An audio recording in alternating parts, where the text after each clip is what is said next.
नमस्कार मंडळी.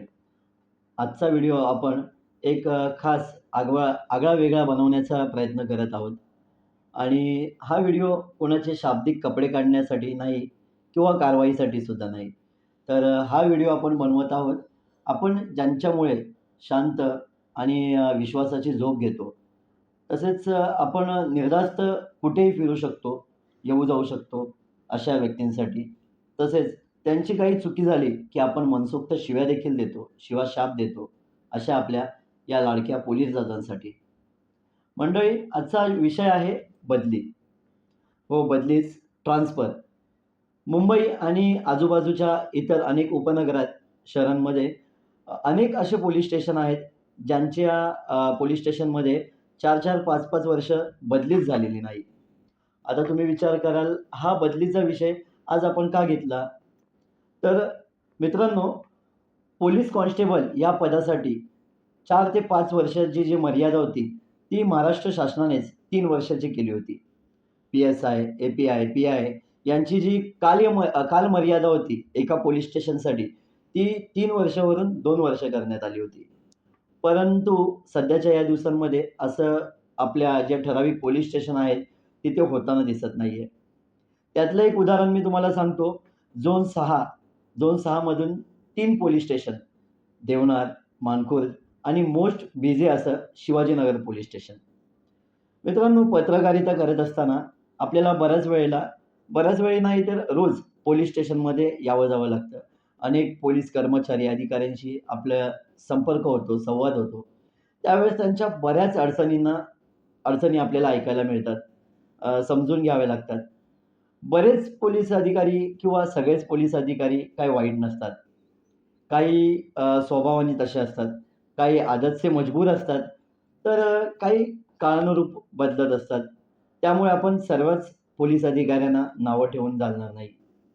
त्यातलं मित्रांनो, तुम्हाला ह्या 3 पोलीस स्टेशनबद्दल सांगण्याचं खास कारण असं, देवनार, शिवाजीनगर आणि मानखुर्द या 3 पोलीस स्टेशनच्या सराउंडिंग आसपास ज्या काही घातक कंपन्यांनी विळखा घातलेला आहे, जसं की cement plant, SMS company, Deonar कत्तलखाना आणि अजून बरेच असे घातक एस-एम-एस कंपनी ज्याचा उल्लेख केला.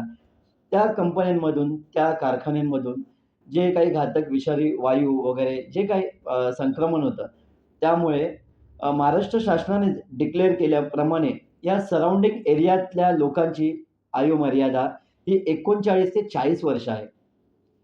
त्याचप्रमाणे 12-12, 24 तास ड्युटी करणाऱ्या आपल्या या 3 पोलीस स्टेशनचे कर्मचारी आणि अधिकारी कसे सुरक्षासाठी तैनात करण्यात येतात. वेगवेगळे धार्मिक कार्यक्रम आहेत, रॅली आहेत, आंदोलनं आहेत. हे फेस करत असताना त्यांना बऱ्याच वेळा 12 ऐवजी 24-24 तास, 36 तास ड्युटी करावी लागते आणि याचा नाहक त्रास फक्त पोलीस बांधव नाही, तर त्यांच्या फॅमिलीला सुद्धा भोगावा लागतो. त्यातल्या त्यात मंडळी, तुम्हाला सांगायचं झालं तर श्वसनाचे त्रास, त्वचेचे त्रास, एलर्जी, फुफ्फुस, टीबी, कर्करोग यांच्याशी बरेच पोलीस बांधव डील करत असतात. मित्रांनो, 2024ला लोकसभा आणि विधानसभा जी निवडणूक झाली, त्या निवडणुकीच्याच पिरियडमध्ये शेवटची बदली झाली आणि ती बदली झाली सीनियर पी-आय आणि डी-सी-पी, पोलीस उपायुक्त या पदापर्यंत. त्याच्यानंतरला महाराष्ट्र शासनाने पी-आय किंवा ए-पी-आय किंवा कॉन्स्टेबल यांच्या बदल्याच केल्या नाहीत. का? तर हा एक प्रश्न उभा राहतो. मित्रांनो, राजकारण किंवा इतर समाजकारण करत असताना हे जे पोलीस बांधव आहेत, समाजातील एक मेन घटक, मूळ घटक आहेत, जे आपली सगळी यंत्रणा सगळ्यांनाच उपयोगी पडतात, सगळ्यांचं संरक्षण करतात. त्यांच्याकडेच लक्ष का देऊ नये? त्यांची काळजी का घेऊ नये? हा एक महत्त्वाचा प्रश्न आहे.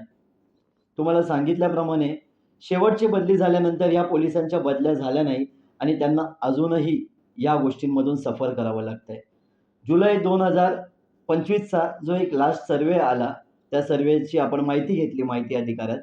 100-150 हून अधिक पोलीस कर्मचारी आणि अधिकारी यांनी तब्येतीच्या कारणामुळे सुट्ट्या घेतल्या होत्या. आता मागच्या वेळेस नवभारत, नवराष्ट्र, पुढारी अशा बऱ्याच वृत्तपत्रांनी देखील याची दखल घेतली.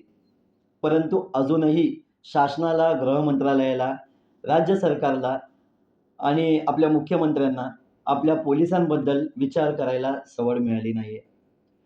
मित्रांनो, राज्य निवडणूक आयोग यांनी बऱ्याच वेळेला डिक्लेअर केलेलं आहे, एक पोलीस अधिकारी, कर्मचारी त्याच पोलीस स्टेशनला 2 ते 3 वर्षापेक्षा अधिक जर राहिला, तर पक्षपातीपणा करू शकतो किंवा त्याच्याकडून घडू शकतो. म्हणजे ते आपल्या व्यवस्थेलाही घातक आहे. त्याच्यानंतर असं असताना निवडणुका जे राज्य निवडणूक आयोग आहे, त्यांनी फटकारल्यानंतरही जर आपलं सरकार लक्ष देत नसेल, तर ही चिंतनाची गोष्ट आहे. तसेच मंडळी, या 3 पोलीस स्टेशनचे आपण नाव घेतल्याप्रमाणे 4-4, 5-5 वर्ष या पोलीस स्टेशनमध्ये पोलीस अधिकाऱ्यांची जी बदली झाली नाहीये. मी तुम्हाला सांगितल्याप्रमाणे यांच्या आरोग्याशी तर हे खेळणं होतच आहे. परंतु त्यांची फॅमिली सुद्धा या गोष्टींशी डील करत आहे. तर आपण या व्हिडिओच्या माध्यमातून राज्य सरकारला आपले लाडके मुख्यमंत्री अ, देवेंद्र फडणवीस तथा गृहराज्यमंत्री आहेत ते. तर योगेश कदम साहेब गृहराज्यमंत्री यांना निवेदन करणार आहोत, एक विनंती करत आहोत, की आपल्या महाराष्ट्रात मुंबईमध्ये हे जे 3 पोलीस स्टेशन आणि त्याच्या व्यतिरिक्त अजून उपनगरात अजूनही काही पोलीस स्टेशन असतील, ज्यांची 4-4, 5-5 वर्ष बदली झाली नसेल, ज्यांना अशा समस्यांना तोंड द्यावं लागत असेल, त्यांची तात्काळ बदली करावी आणि ही यंत्रणा अजून मजबूत आणि सक्षम होण्यास मदत करावी. धन्यवाद.